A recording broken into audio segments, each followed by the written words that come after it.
Don't miss out on the last few weeks of football action with Prize Picks, the best place to win cash while watching the playoffs. The app is simple. Pick more or less on at least 2 players for a shot to win up to 1,000 times your cash. Download the Prize Picks Daily Fantasy Sports app today and use code FIELD and get $50 instantly when you play $5. That's code FIELD on Prize Picks to get $50 instantly when you play $5. You don't even need to win to receive the $50 bonus. It's guaranteed. Prize Picks. Run your game. Must be present in certain states. Visit prizepicks.com for restrictions and details. This episode is brought to you by Indeed. We're driven by the search for better, but when it comes to hiring, the best way to search for a candidate isn't to search at all. Don't search, match with Indeed. Use Indeed for scheduling, screening, and messaging so you can connect with candidates faster. Listeners of this show will get a $75 sponsored job credit to get your jobs more visibility at Indeed.com/SBO. Terms and conditions apply.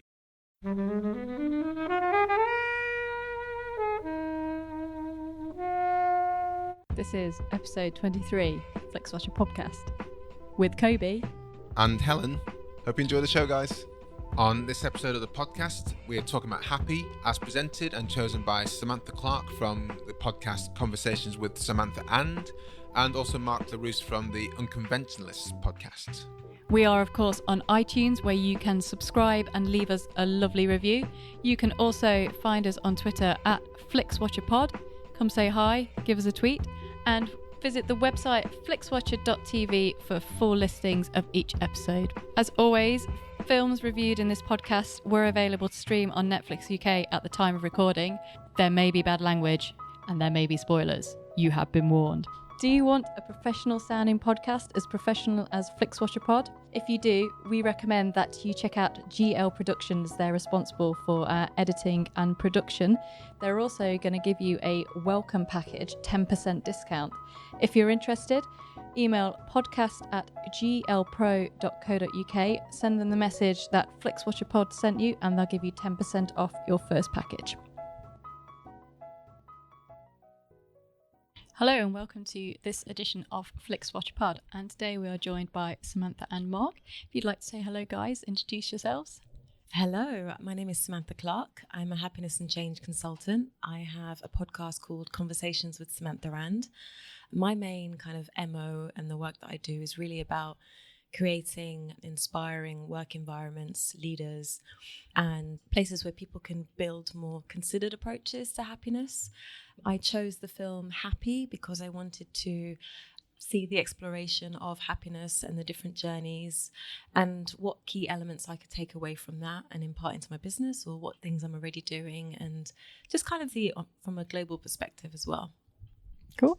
And Mark? Hi, yeah, my name is Mark LaRousse, and I'm the host of the Unconventionalists podcast.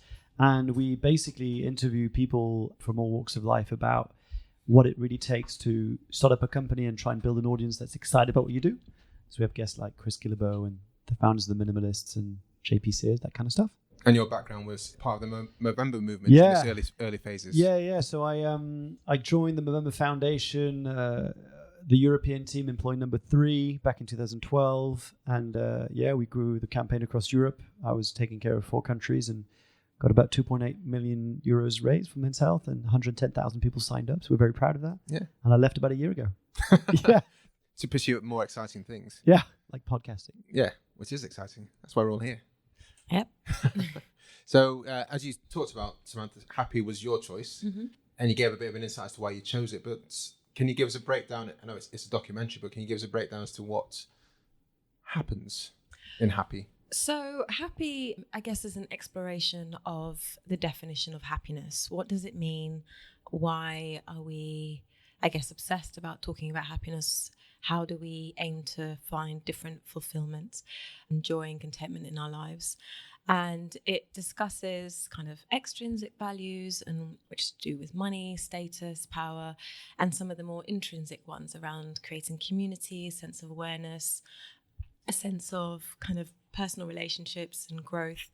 And it takes us on the journey with lots of individual stories. So we have Ronaldo in Brazil and what his version of happiness is and the kind of values that he lives by. So Ronaldo was the surfer. Yes, he was. Yeah. So he was very much. Yeah. Well, do you know what? He made a really interesting point about we need to find a message that he told his kids when they were thinking about the jobs that they wanted to do. And he says, do something that allows you to find contentment and to think. He said a lot of the times we think that we're happy and we go to bed at night and there are just a million things keeping us awake at night and we're running around with that kind of stress.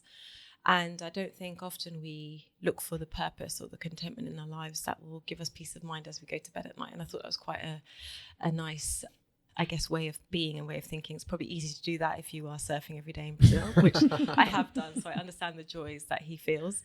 And there was different explorations of different cultures. So in Japan, They had two visits to Japan. They did. Yeah. So in Japan, there was a lot of insight into what's called Karōshi, which is the definition of when, I guess, work is overtaking or consuming most of your life, and there's a lot of stress and deaths that occur, predominantly men, from the kind of very hardcore work ethic that they have there. And there was a story with a lady talking about the death of her husband and the kind of community that she's joined to kind of take her through that journey.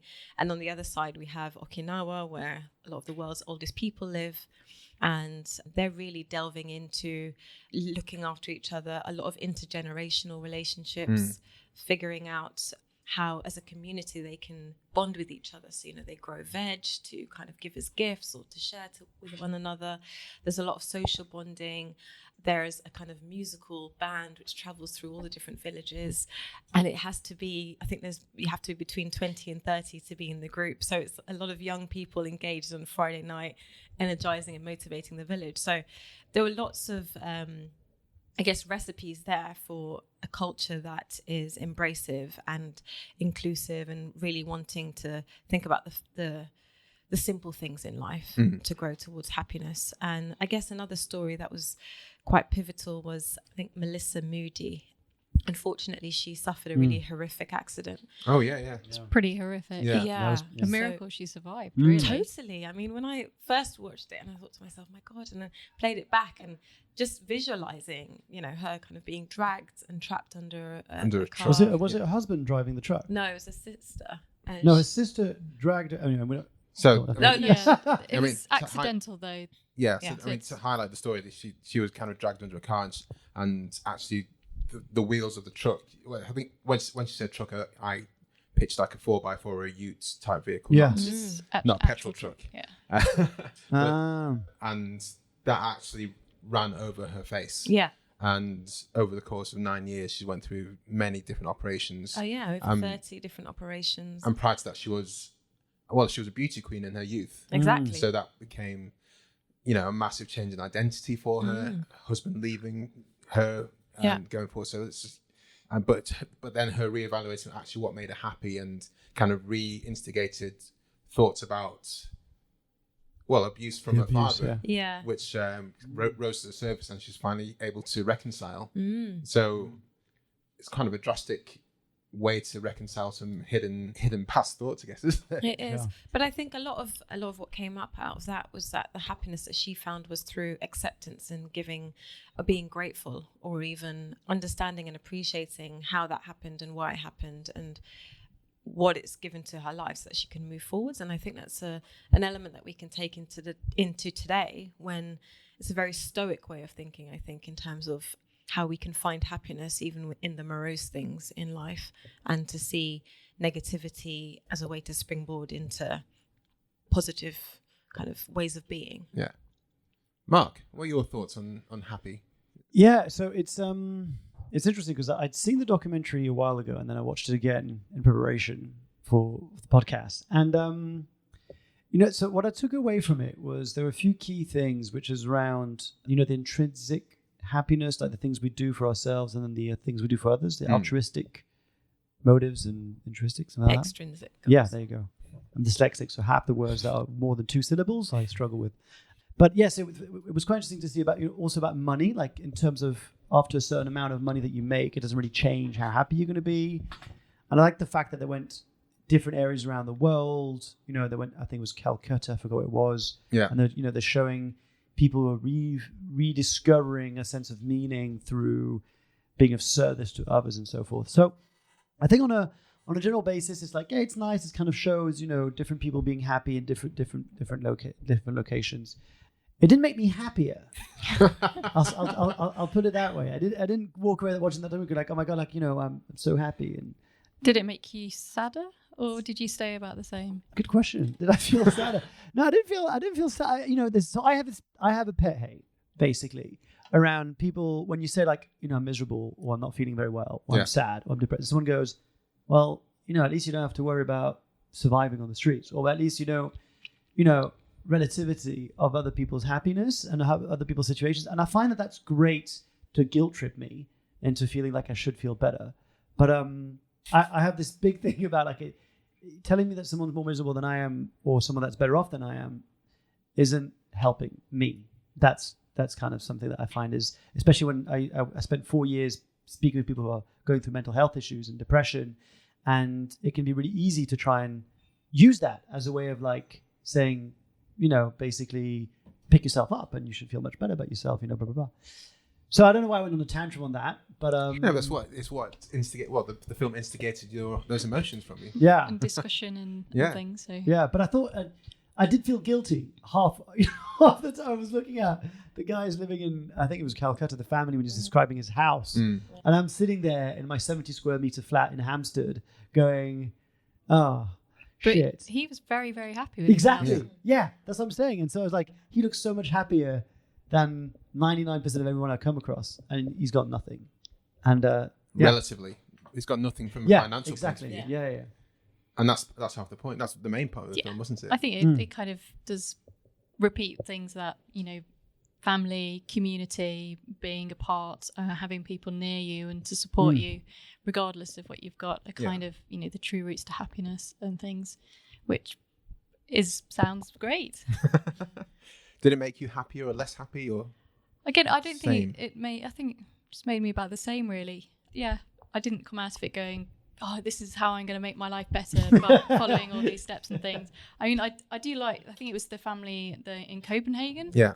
Oh, I think yeah. That was I was awesome. just going to In say. terms of like a model to be working towards, I think it's something that should be adopted more. And in terms of kind of a practical way of solving a lot of issues that are kind of contributing to sort of the Stress. mass unhappiness of the world today, that could be something that would work in so many different countries as well. There was just a simple thing about you cook for everyone Yeah. twice a month. Twice a month. Yeah. But not even, again, it's just that very whole supportive. mixing of different ages. Yeah.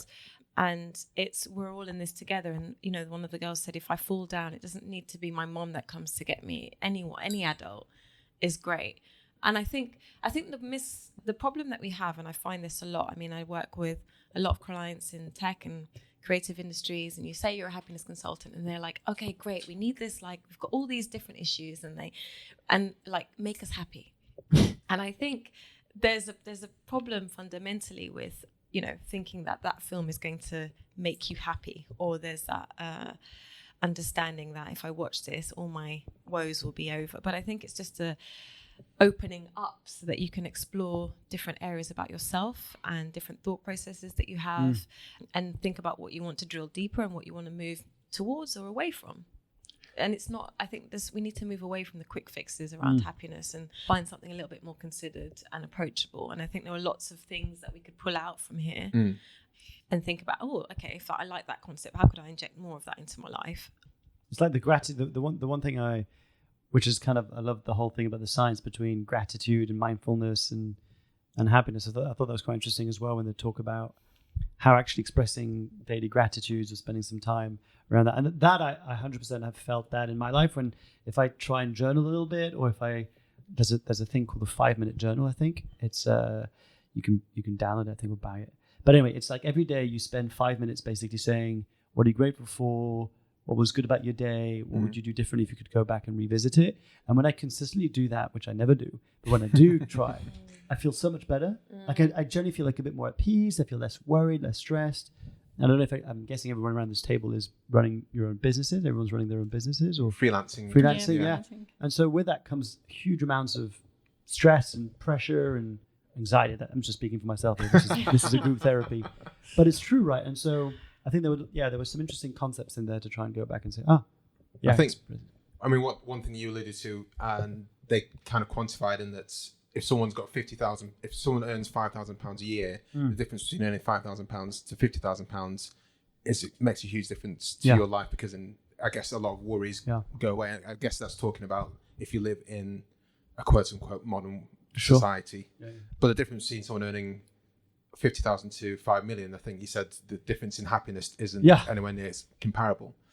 So this goes back to business studies at A-level, is that Maslow's hierarchy of needs in terms of having the kind of things at the bottom of the hierarchy, whereby you don't need to worry about where your food's going to come from. You don't need to worry about the clothes that you're going to buy. You'd be able to buy some clothes. It might not be the Louis Vuitton shoes. They make shoes. Yeah. And it might not be those kind of things, but you don't need to worry about those kind of things. And then it can, that part of your brain doesn't need to function on that. Yeah. But one thing I took away from it, and obviously watching the film that you said, Samantha, is not supposed to make you happy, but it did kind of make me think a bit more, and in terms of where I would like to hang out more and trying to surround myself with people who want to be around more.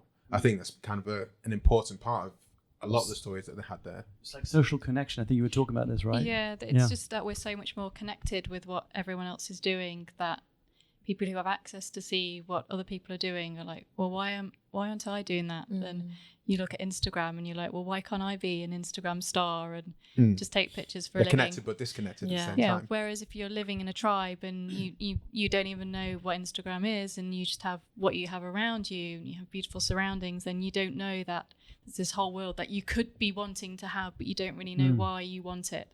So I think it's changed very, very quickly in the last 10 years about how people seem to be a lot more unhappy, but yet they project that they're more happier online. So it's a very strange time for happiness and contentment, and a lot of people trying to sell the solutions for that now as well. By sticking their asses out on Instagram and taking selfies. Yeah. But I mean, when did this film come out? 2011. 2011. So it feels a little bit old. Yeah. There's but it's interesting what you're saying about the whole. And it feels like, for me, there's a shift in the definition of success. And I think it's like, but if you look at history, right? So if you look at post-Second World War, baby boomers are kind of given the legacy of rebuilding a nation, and it's all about wealth accumulation and growth and spending. And then you get, the sort of the next generation coming along, Generation MTV and so forth, and Instagram. And then suddenly we don't have to worry about the same stuff that our parents had to, or let alone our grandparents. And so we can now start asking ourselves a question like, who am I? Yeah. What do I want? And then you start going down that road of going like, oh my God, actually, do I really want to get a university degree so I can go and get a good job and then I can retire when I'm 70, Or do I want to go and be a face mask painter and explore Bali's deep sea life ocean? And so we've got this new access to choices that I feel like my parents cannot relate to us. And I don't blame them in any kind of way. But I think coming back to what you're saying, and it was around what makes us happy. And I think these kind of documentaries, at least for me, like The Minimalist as well, like another one, makes me think, actually, why am I chasing this? Like, why am I doing this business? Why am I like chasing likes on Facebook when that doesn't make me any happier? Yeah, just me. I think that it's not just you, because I think when we're sat here right now in a co-working space, and when you're sitting out there in the hot desking area, it's full of people who they did the route that their parents dictated for them, and they were bound and they were happy going along with. Yeah. They went to university, came out with X degree, went into finance, went into management consulting, went into something else. And after 10 or so years, they kind of woken up and thought, this is bullshit. I hate this. And I'm actually going to do something more interesting. Yeah. So out there, you've got people who are creatives in different ways. They're making films, they're making script writers out there. There's people who are just like, actually want to do stuff that's going to make more of an impact in my life. And this is, I guess, they've amassed that experience in the former life, quotes, career, and they've amassed some kind of monetary security as well in that previous life. So now they've got the kind of foundation to do that. I often wonder about that, because I also I do quite a lot of workshops at the School of Life and do some for The Guardian. And I was in a class the other day about how to realize your potential. And this guy said to me, all these examples of like entrepreneurs and people making it and doing things, they all seem like they've come from well-to-do backgrounds. What if I haven't been in banking for a period of time? How do I make that transition, or how do I do it effectively? And I think, that's Instagram has kind of put up this level of success that we all need to still we're trying to aspire to. But realistically, what if you're just starting out and you're still in your day job and it's one day a week you're making it work? Like, how can we reach that plateau point in terms of success and how we reach it versus it being an all or nothing kind of game at the moment? I think Freakonomics have talked about this in an episode which I really kind of thrived about, and saying that if you can spend 20% of your time doing something that you really just dig, then that makes a huge difference on your life. And I do know some people who are quite big on Instagram, but their whole life is stressful because they have to go to a place to take a picture, to post it, and then keep on rechecking Instagram every kind of 5 minutes and answering questions. And that to me seems like a horrible existence. It's a treadmill. Do you know Alistair Humphreys? Have you heard of Alistair Humphreys? No. He was a National Geographic Explorer of the Year. He's one of the British prolific explorers. Really nice guy. And he came on my show and we talked about this. And I said to him at one point during the interview, I said, but do you struggle to be in the moment? Because his whole spiel is around micro adventures and going off on your adventures. So he's constantly doing videos and, micro videos on YouTube and little documentaries, and they're amazing. But I'm thinking, there's no way you can just sit there and just take in the scenery. Yeah. And he actually said, and he opened up, he said, no, that's a huge challenge of turning your hobby into your business, is then you then trying to go on this adventure while still promoting it on the outside and get people interested. And so there's a real challenge with that, I think, between the whole kind of perception we're projecting with actually how we're feeling. I think also we're talking about these people with the big dreams to do all these things. I think what's really interesting, if, for example, you're someone who works in a supermarket and you really enjoy your job and you really enjoy the interaction you have with people, you've got friends that you work with, you've got a house which accommodates all of your family, you have your family there, you go on a holiday once or twice a year, and that's happiness for you. So it's very interesting that we're all sort of talking about, breaking free and creating something and being the next new adventure. But what if the job that you do every day you do really enjoy and you earn just about enough so that you have some shelter and you get to enjoy small things like holidays, and you have your children, and then you have your family, and that's enough, really. Well, there's that short order chef in the film, wasn't he? Who was super happy. Oh yeah, making the grill master. Yeah, exactly. Yeah, awesome. So that kind of ties in with exactly what you're saying there. He had the biggest smile I'd seen, certainly outside. No one has a smile that big in London. But that is something. So I've just seen that over. So my early stage of my career, I spent a couple of years living around the world in countries like Kazakhstan, South Africa, the Gambia, Peru, those kind of countries. And so what the biggest thing I realized back then is that the least financial means people had, the kinder, nicer, and happier they seemed. It was this really weird realization where I hang out with people who really didn't have a lot of money or not a lot of material possessions, but would like cook for us and invite us over, and we'd have these long nights of talking and storytelling and all this stuff. And then you hear stories living in these mansions in the city and they're super stressed out and you don't end up hanging out. And it's just one of these kind of realities around, I think, what you just said, what makes you happy, like finding that definition of like your happiness instead of buying into other people. That's a whole different conversation. But I like, following on from that, I like the fact that I guess Bhutan is following in that same lead, because they're like, do you know what, we're trying to develop here and we don't think that GDP is right for us. We're going to figure out how to make gross national happiness work. And speaking to, I heard their Prime Minister speak, and it was such a kind of eloquent display of, people are at the heart of our country, and it's about what makes them happy. So we have to look after the key places where they collect. So schools are places of worship, and it's not at the expense of profit. But what I'm seeing on the opposite side of that is when you hear some of the children who are getting access to media and Instagram and things, that they've got a bit of a drug problem as well. So it's like, where is the border between trying to craft your own version of happiness and it being something that you try to dictate to others and it actually working versus, you're kind of creating lots of people who long for what the rest of the world has. So it'll be interesting to see how that does actually moves manifest forwards. properly. Yeah, I'm going to go out there and visit next year. So Oh, amazing. Oh, wow. We'll take some pictures and send it back to the Flixwatcher podcast. Will do. and we'll Will do. post it on the social medias.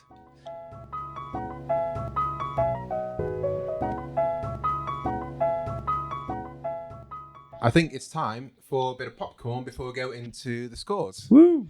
So just grab a handful of popcorn. This is from the Popcorn Shed. Oh, thank you, Popcorn What Shed. what flavour is this one? Did you want to see if you can try to guess what the flavour Ah, might be? okay. Oh, well Just then. do a flavour guess. Yeah, I like that. Okay, I'm just going to take a It's big a kind handful. of This is like a pecan-y, wine tasting idea. This is caramel? Yeah, you smell it like caramelly, pecan-y, toffee goodness. Salted caramel? Helen's nodding away like, 4 Yeah. points, yeah. Salted caramel. Boom. It is, yeah. has it got pecan in it? No, it hasn't got pecan. Oh, no. You could smell it. It smells like It's salted gorgeous. caramel ice cream. But there is Keep another this flavour that away does from have me. pecan in it, so maybe it's just made in the same factory. Yeah. Maybe. Tasty. This is everyone who's tasted this loves this. I'm gonna It do is. some chomping. It's really nice. Great. Now you've just opened up a whole can of, what does it call it when you start something, you can't stop it? We're going to hear us munch popcorn for the rest of the show. No. No. Baby's Right like, in no, your you won't. ears. Yeah. Keep those away from me. Yeah. That's what I'm talking about. But popcorn is brilliant because it is gluten-free. Yeah. Yeah. What? Yeah. Really? Yeah. I was reading an article in The Guardian today about that whole gluten-free thing. Oh, That's okay. a whole, let's not, get into it's that. Let's talk a about whole another separate time. conversation. Samantha said keep it away from it. She's reaching I over with know. a Mr. Tickle arms as well as possible to the bowl. Good job you can't see me. I'm taking photos. So if anyone wants to find out how to get hold of Popcorn Shed, go to popcornshed.com and enjoy the taste and the What's savour that of the one? taste that we've got now. Pecan pie. Yeah. That was Yeah, amazing. They've got lots of flavours, slightly more exciting than your average salted and sweet. Are they a new So brand? check them out. Yeah, They they're pretty are, new, yeah. in the last year. Yeah. Yeah, based Love in them. LDN in Yep. London. They won Great LDN. Taste Award in 2016. Well done, Popcorn Shed. It's awesome. With the secret family recipe.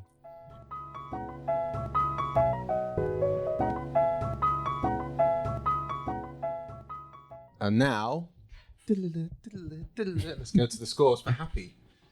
I still haven't. This episode is brought to you by Amazon. Sometimes the most painful part of getting sick is the getting better part. Waiting on hold for an appointment, sitting in crowded waiting rooms, standing in line at the pharmacy, that's painful.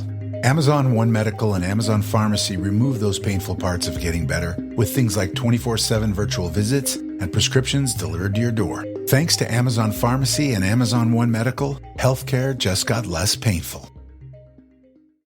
Start with yourself, Samantha, with the scores. Recommendability score, each out of 5. And we produce an overall score at the end out of 5. So how highly would you recommend people to this film? And I would, as a happiness consultant, I'm really keen to see what your thoughts are. Yeah. I'm going to go with a 3 to 4, just because I think... We need a final answer. You can have a half if you're 3 in points, trouble. yeah. 3.5. Of course, can. yeah. You can go Yes. to decimal places. Thank you. You want 3? And why? You said, sorry, I interrupted you when you were explaining why the. I think it's got the ceilings of a documentary around happiness. I do feel it's a bit dated, and I think that they could have expanded a little bit more on. Yeah, I think there could have been some different examples that are a little bit more modern. Mm-hmm. Also, how we find happiness, I guess, in the kind of digital age that we're living at the moment. There wasn't much reference to how we still find ourselves as people. Do you think that's a symptom of the fact it's a few years old now, but when they were filming it would have been digital things would not have been so prominent. Maybe the iPhone hadn't even come out at the time that this film was 2011? filmed. Yeah. I think it was... iPhone? They mentioned MySpace. Yeah, that was so Yeah. funny, that guy. We didn't even talk about that, but that was. I thought that was a really cool scene, though. What scene was that? I don't When they remember. go in the The school and the guy's like this comedian and he Oh, makes yeah. them laugh and then goes deep real fast. Yeah, really quickly. Really quick, and then Yeah. gets them to open about being bullied and cry. You know, that was. And I that thought- kid, there's that kid who's the shortest kid in school. Yeah. And he starts off saying, "No one's." Yeah. You know, Yeah. Joey, Yeah. I'm Joey, the short kid. Yeah. Everybody knows him, the shortest kid, and then just goes into Oh. floods of tears. Yeah. Yeah. I thought that was really, really powerful. Yeah. I guess maybe just thinking what principles or themes would be expanded on now if we were to look at it with some of the challenges that young people face at the moment, definitions, redefining happiness in the kind of modern age.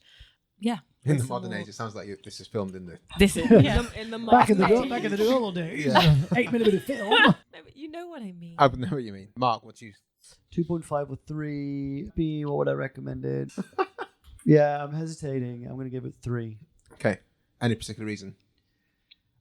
I feel just harsh giving it 2.5, to be honest. Okay. I'm like, am I just being like one of those old miserable buggers who just can't, No, Scrooge. you said it didn't leave I'm you like, happy. There's been some films that have been scored very harshly in this booth here. well, So I'll By give it a 2.5. Okay. I'll give you a 2.5. go with your heart. Yeah. Helen. I'm going to give it a 3. You know, it is kind of interesting, but it does, a lot of the themes are themes that we sort of already know about. And like Samantha said, it feels a bit dated and it could look at more. It didn't really have much of a children's perspective. I think they really missed that. So, yeah, I think it was all right.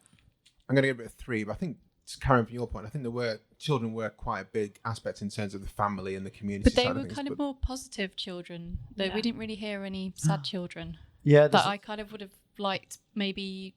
I would have liked to have heard maybe conversations with some English teenagers to find out what they thought were happy. Yeah. What was happiness? Yeah, because was there actually No. anyone in the... There was There a was a guy, professor. one English guy maybe. There was an English guy, like a professor, talking about. He was the new Institute of Economics. And the wellness conscious new Institute of Economics, like a really long word. New He was Economic English. Foundation. Yeah, well, at least he sounded English. Peak viewing score, Samantha. How often would you view this Had you film? seen this before then? So both? Have you seen it more than once? Yeah. It's okay. It's okay if you have. It's fine. Don't- Sounds like, do I lie or do I say the truth?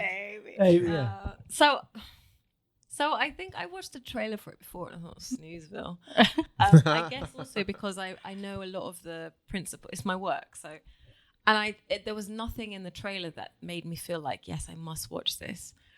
And then the next time I came across it, I halfway watched it. And then because it's a short documentary as well, so And you picked it. Yeah. because I feel it's important for me to know the spectrum That's of true. what's out there. Yeah. But it doesn't mean I have to love it, and I won't watch it again. So We Peak can viewing score. 0. One? Repeat. It's a 3, It's 2.5, a 3. For something, Wow. that's So quite do- high for something you're not going to watch Yeah, again. I mean you can go Well, lower. because I think there are still some fundamental things in there that I will take away. So you might watch a section specifically, you think, Yeah. but the whole film. I couldn't know. Mark, 1. sorry, what were you saying? So 3, 2.5, 3? No, 2.5. 2 point. And you're going for 1. 1. I'm not watching it again. Helen. And go on. sorry, just to say, the only reason why I watched it again was because Sam picked it. Yeah, 'cause So you'd already seen it? Yeah, you'd Yeah. seen it before, hadn't Oh, you? Yeah, I'd wow, seen that's it. commitment. And were you to like, cause. oh, fuck my life? Yeah. Well, no, because it's I hadn't seen it in so long. So like you think I don't know if you've ever done this, but like there's a favorite film you had when you were a kid. You watch it again, and then you're like really It's a disappointed. bit crap. Yeah. You're like, oh, it's ruined. It's a bit like that. It's a bit like you kissed like an old girlfriend and you remembered it much better than it was. Yeah, there's some films Just like that. There's some films I'm not watching which I loved as a kid, which I'm not going to watch again. Yeah. Because I know it will. I know they are shite. Deep in my heart, I know they're shite. Helen. I leave it a 1. It's a bit like an hour-long motivational poster. That's what I was feeling, with a rainbow laminated on the wall somewhere. I'm going to be higher than you guys with a 1.5. Oh, Ooh, And- controversial. And I think like with Sam, there's some bits I really liked and I thought were really cool. So I might rewatch segments to reinvigorate myself. But like the Danish community, I think was really cool. But yeah, watching the whole film again, even though it's short, is unlikely. Small screen score. How well suited to the small screen do you feel this was? Would you have had a better experience seeing it in the cinema? No. So it's perfect for TV viewing. It's perfect for TV viewing. So this would be quite a high score then. Yeah. But still, But you don't want to give it a high score. I'm going to go with 3.5 again. Mark. 4 actually. Is it out of 5? Yes. Yeah, that's what I thought. And the only reason I'm not Did giving you think these scores were out of 10? No, I knew it was out of 5 because when I got the popcorn right, you said 4. You said I got a 4, so I thought it was like 4 out of 4. Full marks. full marks. Ah, just my you accent. see, I had 4. The reason I'm not giving it 5 is because I reckon that surf scene must have been pretty cool in the cinema. Those big waves. That's Yeah. the only reason why. All that 6-year-old grandmother's smile must have been wow. wow, yeah. So yeah, I think That's what gets you. Neat. 106-year-old grannies. Yeah, but the kids at the end, like the future 100s, that was really cute. Anyway, they're in the race. Helen. I'm going to give it a 4. Also, added to that, you don't need to see it on a big screen. Kind of each bit's segmented, so you can kind of stop it and pause and stuff. So it's quite handy to watch if you wanted to in chunks. Yeah. If you felt a bit overwhelming watching it all in one go. I don't think it's overwhelming, but I'm going to echo that. I think 4 is a good one, and I like the way you talk about the segments there. Engagement score. How engaged were you whilst watching it? Were you checking things on your phone? Were you thinking, I need to stop this and do something else? Could you have switched this off and never picked up again? Which you have done, actually. Yeah, so I feel like for me, engagement score is going to be a bit low, but the bits that I was engaged in, I was thoroughly engaged. Yeah. So just because I like the pattern, I'm going to go with 2.5. So Mark. so I started watching it yesterday, and I was pretty much watching it, and then today I had to finish it, and I was doing it at the same time as I was filing my computer and my hard drive and all this stuff. What? So it's a 1. No, I'll give it a 2. Yeah, so it didn't drag you out of your tasks, out of your. I'll tell you what though, the only times I did have to pay attention was when they had to read the subtitles. Yeah.